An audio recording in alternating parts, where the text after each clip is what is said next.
Welcome back. अच्छा भट्टी साहब, जब अब हम राना साहब से बात कर रहे थे तो हल्का सा इशारा मैंने भी दिया।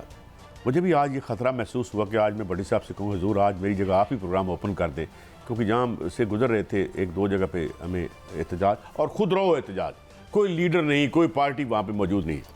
और साथ राना साहब ने भी फरमा दिया कि हुजूर ये तो अब हमें भी चुभ रहा है, यानी इशराफिया को भी चुभ रहा है।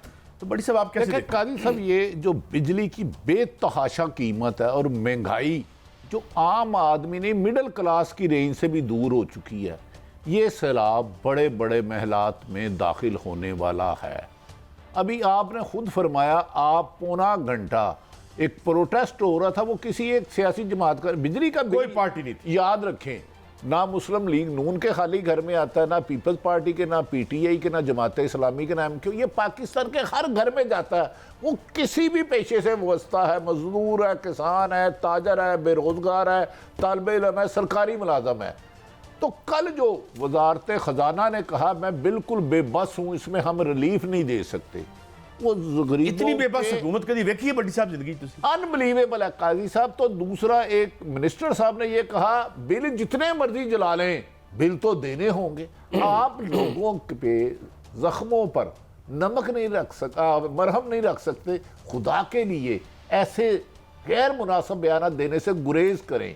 ये कोई एक सियासी जमात की जद्दोजहद नहीं है। ये 25 करोड़ आवाम में से कितने लोग गिरफ्तार करोगे, कितने मारोगे? ये मुमकिन नहीं है। हुकूमत को अब समझना होगा कि ये आवाम का मुतालबा है कि हम इस महंगाई में एक वक्त का रोजगार नहीं चला सकते। घर के किरायों से ज़्यादा बिजली का बिल आ चुका है और ये तूफान थमने वाला नहीं। काजी साहब, आज भी कई शहरों में हड़ताल है, 2 सितंबर को भी हड़ताल है, 1 को भी हड़ताल है, शटर डाउन हो रहा है, पहिया जाम हो रहा है। अगर यही लोग बिल जलाते रहे और बिल ना दिया तो किस तरह ये पीएसओ को पेमेंट करेंगे? इस हालात की संगीनी को समझना होगा और बैठ के इसका कोई ना कोई ऐसा हल निकालना होगा कि अवाम को भी सुखा चैन मिले, सांस आए और हुकूमत के मामलात भी आगे चले। वज़रा को भी बयानात देने से एहतियात करना चाहिए, भाई बिल जितने मर्जी जला लो। ये दुनिया में खबर लगी है, ईंधन की कमी, फनी खराबी की, सरकारी निजी पावर प्लांट्स बंद। मुझे बताएं, अगर आप बिजली का बिल नहीं देंगे, पावर कंपनी को पैसे नहीं होंगे, पेट्रोल खरीदने के पैसे नहीं होंगे, हर घर अंधेरा हो जाएगा। बड़ी साहब, ये जो बंद हुए हैं, आपको पता है जितनी देर ये बंद रहेंगे पैसे हमने देने हैं इनको? कादी साहब, इसके पैसे हमने देने हैं। कादी साहब, इसमें मेंशन है, मुझे छोड़ दे, कि बंद प्लांट जो बिजली नहीं दे रहा उसके पैसे देंगे। जिसके घर में चूल्हा नहीं जल रहा, पंखा नहीं जल रहा, बिल उसने देना है। यार अंदाजा करें इस जुल्म की दास्तान पे कभी होगा कि एक गरीब आदमी है, उसके घर में किसान है, मजदूर है, दुकानदार है, और पंखा और बिजली बिल देने के पैसे नहीं है, बंद प्लांट के पैसे 25 करोड़ आम पर तकसीम करेंगे, तो कैसे मामला चलेगा? काजी साहब, ऐसे नहीं चलेगा। माफी चाहता हूँ। अभी प्राइम मिनिस्टर साहब और हालिया गवर्नमेंट में उन्होंने कहा जी हमारे पास कोई हल, इजाज़त लेनी पड़ेगी। ओए, हमारी हड्डियों से गोश्त तक नोच लिया इन आलमी मालियाती इदारों ने। मैं आपको हमारे पुराने जो वज़ीर हैं बिजली के भी और पानी के भी, ख्वाजा आसिफ साहब का याद करते रहते हैं उनको, जरा उनका साठ सुनवाता हूँ। अच्छा बड़ी साहब, जाली बनाते हैं, हमें पता है कि ईंधन हमने देना है, ये कई दफ़ा वज़ीर बराए पानी और बिजली रह चुके हैं, और ये उस वक्त क्यों नहीं? मैं आज आपसे इख्तलाफ करने लगा। अमूमन मैं आपको पता, आपसे नहीं, ये खुद वजीर पानी व बिजली रहे हैं। हाँ। जाली बिल की पेमेंट करने की बजाय उन लोगों को गिरफ्तार क्यों नहीं किया? फिर असल जिम्मेदार तो मेरे ये है भाई, 25 करोड़ आवाम के जिम्मेदार कौन है? आप काजी साहब मिनिस्टर हैं और आपके इल्म में है ये पेमेंट जो अरबों खरबों रुपए की है, ये जाली बिल है। और फिर बड्डी साहब हिस्से कितने करते, हिस्से कितने जाते ने? फिर खुल के गल कर। आप लैंड क्रूजर तुसी किसे नूं दे देते हो अपने मिलन वाले नूं, मौजा ही मौजा, ओदा तेल भी फ्री। कादी साहब, ये मिनिस्टर साहब का ये बयान कि जाली बिल, और खुद वजीर रहे हैं मौसूफ, नहायत काबिल एहतराम है, बड़ी सोबर शख्सियत है, लेकिन इनकी इस गुफ्तगू में कि जाली बिल पेट्रोल के देते हैं और हम हुकूमत अदा करती है, क्या ये शरीके जुर्म नहीं? सिर्फ कादी सही साहब ये बताएं, आप शरीके जुर्म की जुर्म, चलो नहीं कादी साहब नहीं, पहले इसका जवाब दे। एक पाकिस्तानी आप बड्डी साहब, अगर मैं मिनिस्टर इंचार्ज हूँ और मेरे नाक के नीचे चोरी हो रही है और मैं ये मानता हूं कि चोरी हो रही है, तो मुजरम मैं हूं। ये ज़रा सुनिएगा मजीद कुछ। सॉरी।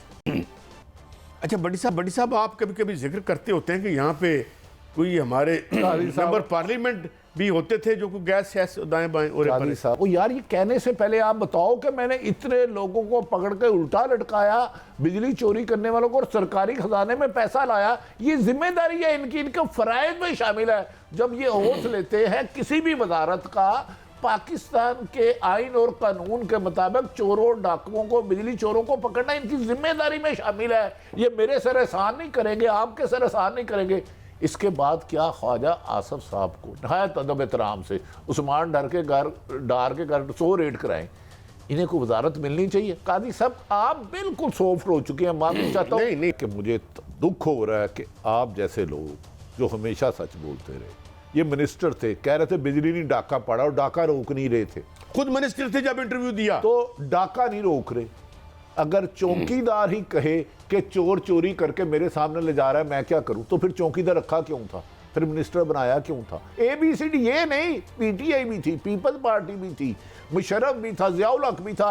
अगर चौकीदार के होते हुए चोर सामने ले जा रहा है, चौकीदार मान रहा है कि मैं अपनी फराइज में अदायगी में गाफिल हूं, बेबस हूं, नहीं रोक सकता, तो ऐसे चौकीदार को रखा किसने? मुझे उसका नाम बताएं। अच्छा अब मैं आप जरा एक तो और एंगल से आपसे सवाल पूछता हूँ। बेशुमार कानून साजी की गई इस निगरान हुकूमत के आने से पहले कि ये हमारे माशी मामलात भी देखेगी, हमारे बिहाफ पे ये आलमी मालियाती इदारों से भी बात करेगी, तो आम आदमी के माशी मामलात देखने के लिए इसका कोई मैंडेट नहीं है, कोई कानून की शिक नहीं है, कोई आइन नहीं है। कादी साहब माफ़ी चाहता हूँ, सियासतदानों को हम बिला वजह बदनाम कर दें, इजी टारगेट है, सियासतदान खा जाते हैं। निगरान हुकूमत तो किसी सियासी जमात का नहीं। बिजली भी चोरी हो रही है, 300 रुपये की दवाई 3000 की मिली। आप मेडिकल स्टोरों पे जाएं, अक्सर जिंदगी बचाने वाली अदवात मिल ही नहीं रही, नायाब हो गई हैं, क्योंकि आपको बाहर जो आप मुल्क में इंसानी हकूक की वायलेशन कर रहे हैं, आप पर पाबंदियां लग रही हैं। किस तरह चलाएंगे ये मुल्क? खुदा के वास्ते इस मुल्क को बचाओ, छोड़ दो सियासी जमातें, सारे ही अच्छे हैं, हम किसी को नहीं कहते, ये मुल्क को बचाने का टाइम है। कादी साहब आप क्यों नहीं समझ रहे? आप खुदा ना खासा आपको शुगर है, आपकी मेडिसिन नहीं मिल रही, आपके बच्चे जगह जगह दुकान पे जा रहे हैं, और ये हुक्मरान आके इंटरव्यू देते हैं, हाँ 1000 अरब की चोरी हो रही है, लेकिन मैं क्या करूं, चोर मुझसे मजबूत है। भाई अगर चोर आपसे मजबूत है तो अरबों रुपए मिनिस्ट्री लेके हुकूमत में बोझ क्यों बने हुए हो? उतर जाओ। देखिए ना भट्टी साहब, अब तो सबसे बड़ी हम जो पैसा देते हैं वो कर्जे पे सूद देते। अच्छा अब बात ये है कि ये लोग सिर्फ हमें इतला देते हैं, भट्टी साहब आप लुट गए, हम लुट गए। मैं कहता हूं जल्दी आप क्विक मुझे दे, मुझे मैं आपसे इत्तेफाक ही नहीं करता। ये जितने बिजनेसमैन है पाकिस्तान में, अरब खरबपति, उसका क्लर्क, उसका स्टोर कीपर, कोई मुलाजिम, अगर वो 5 अरब का उसका महीने का सर्कल है, 5000 चोरी करे, अगर उसको उल्टा ना लटकवा के थाने मारे, मेरा गिरेबान पकड़ लेना, ये वजीर हो के हमें कहते हैं कि जी इतने चोरी होती है, और मैं वो देखे ना, मैं बताता हूँ इतने। व्हाट इज दिस यार, मैं भट्टी साहब के इस नोट पे ही प्रोग्राम को क्लोज करता हूँ कि क्या हम टैक्स इसलिए देते हैं कि हमें सिर्फ वजीर साहब आके ये बताएं कि हजूर आपकी जेब वामा कट रही है, हम आपको इतला देने के लिए यहाँ पे वजीर हैं।